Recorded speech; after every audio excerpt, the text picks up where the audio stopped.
Hello, I'm Chris with Real Life at the Long Island International Film Expo, and I am here with. Anton Denner. All right. What's your film, and what is it about? Well, I'm representing the short film AD67, and as incredible as it may seem to me, especially watching the film, I play a 6-year-old boy. The film was done 50 years ago in 1967, and it was written by my mother and photographed, shot by my dad, and directed by my parents' friend Vito Catalano. All right, interesting. So I saw the movie, and I was very well done, and I just wanted to know, like, what was what was your mother's inspiration for writing the film?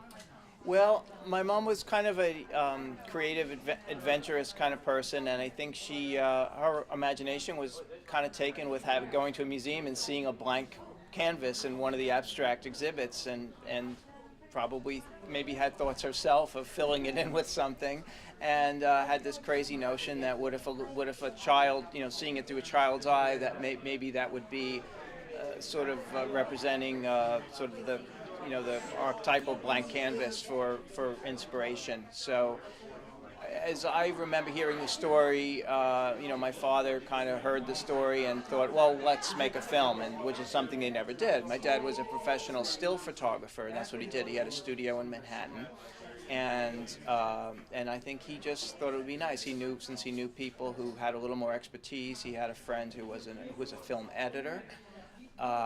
And he had a friend who had some graphic arts experience, and I guess they took the notion of how hard could this be, and they went ahead and did it. So what was your role in the film? Well, my role was to just do what all the grown-ups told me to do: wear the sneakers, put on the shirt, and walk a certain way, and throw paint at the canvas, or do whatever they told me to do. And I was old enough to know that something creative was happening. I don't think I knew that I was making a film. I think that was a little bit over my head.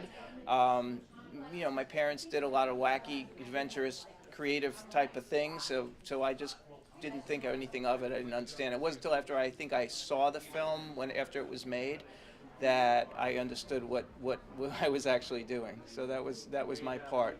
I didn't have any, at that age, I don't think I had any creative input, although I think, as I was explaining to you earlier, the scene where I signed the painting was sort of this emotional climax of the film, in a sense, and that was my thing, because I was basically having a breakdown as a 6-year-old kid, kind of a breakdown, because the A got filled in, and I was so upset about it that you could see almost like the tears and the anger, me throwing the brush down. That was all unprompted, but it kind of made for a kind of a cool little close-up, I think, at that moment.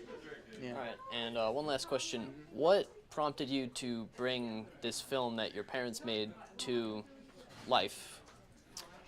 Well, after my dad passed and my mom was very ill, I thought about what we leave, the things we leave for future generations or to posterity, and I.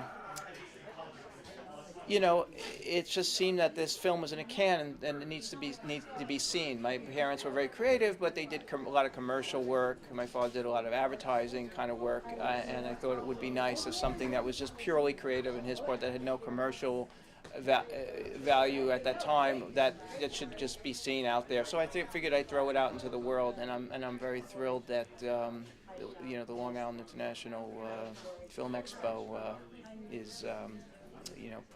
Giving its premiere. So it means a lot to me. All right, great. Well, it was a great film, and it was great for having you here. Oh, thanks a lot, Chris. All right, take care.